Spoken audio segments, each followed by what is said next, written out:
Oh, hello, great readers. I'm Bilchen. I'm Nimicum. I'm Ven Chan.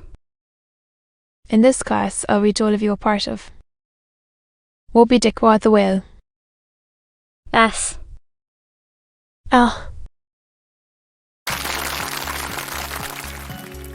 Moby-dick or the whale.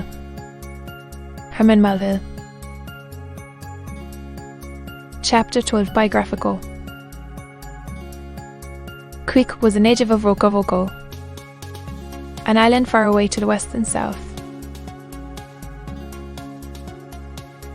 It is not down in any map. True places never are.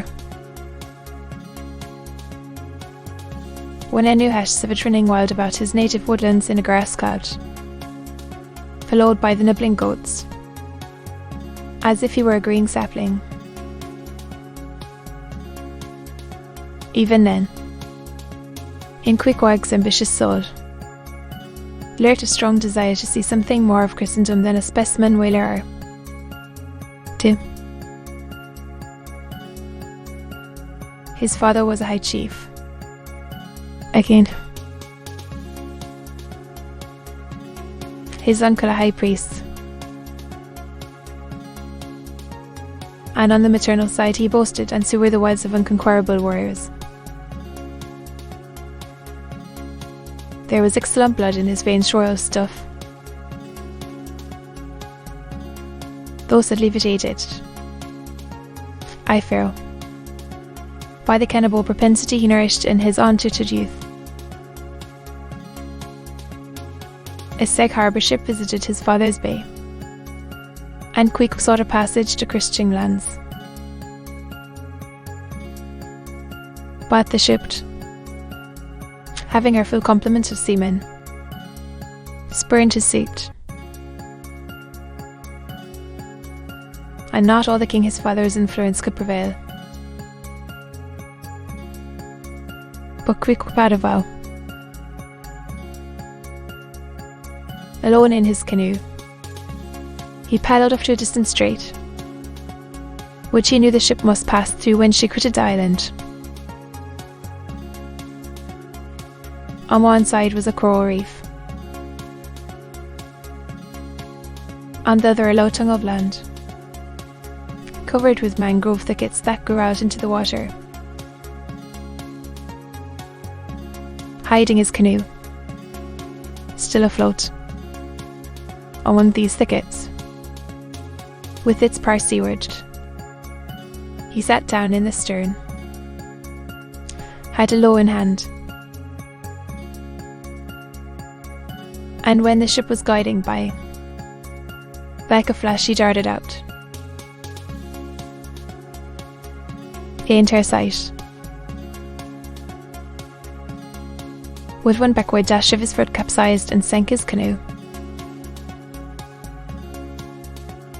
climbed up the chains, and throwing himself at full length upon the deck, grappled a ring bolt there, and swore not to let it go, though hacked in pieces. In vain the captain threatened to throw him overboard. Suspended a cutlass over his naked wrists.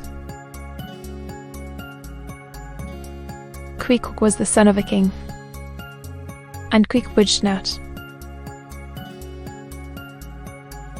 Struck by his desperate dauntlessness, and his wild desire to visit Christendom, the captain at last relented, and told him he might make himself at home.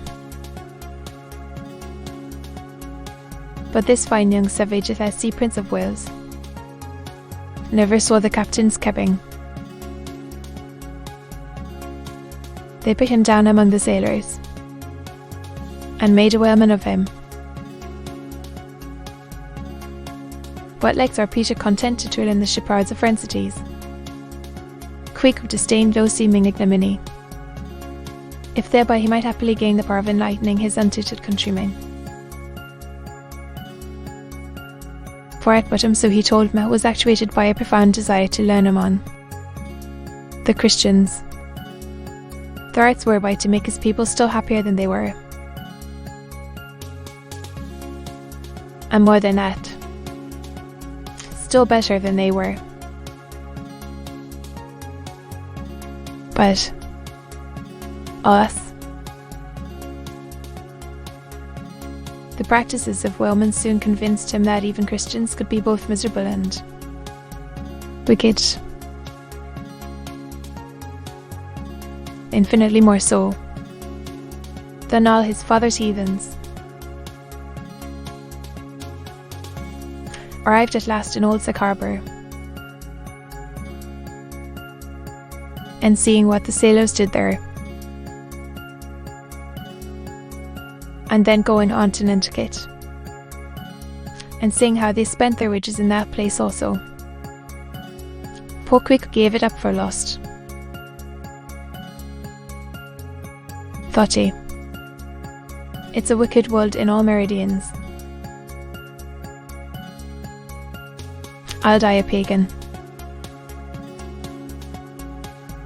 And thus an old idolater at heart, he had lived among these Christians, wore their clothes, and tried to talk their gibberish. Hence the queer ways about him, though now some time from home. By hints, I asked him whether he did not propose going back and having a coronation, since he might now consider his father dead and gone, he being very old and feeble at the last accounts. He answered no, not yet, and added that he was fearful Christianity, or rather Christians, had unfitted him for ascending the pure and undefiled throne of 30 pagan kings before.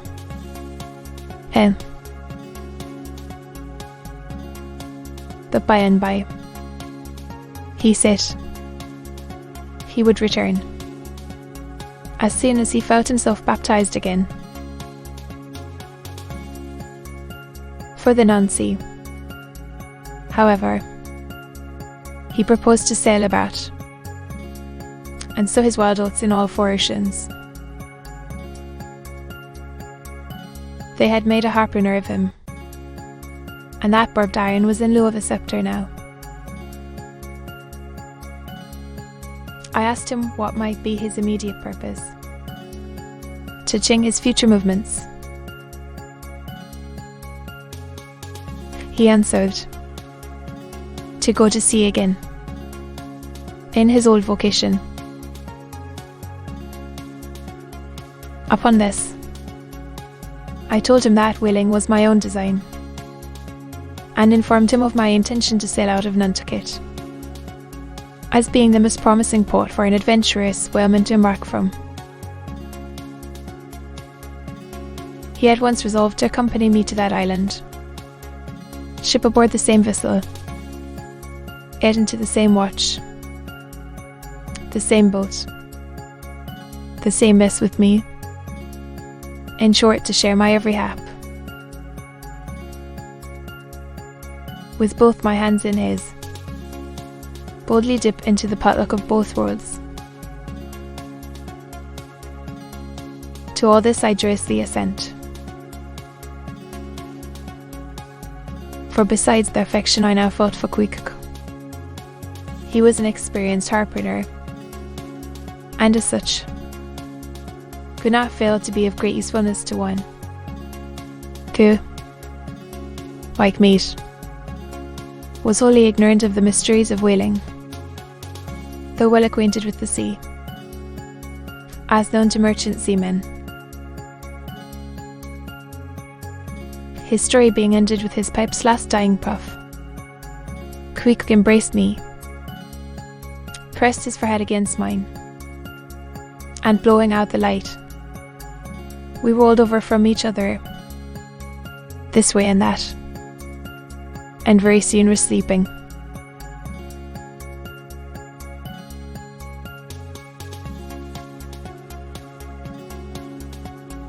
To be continued.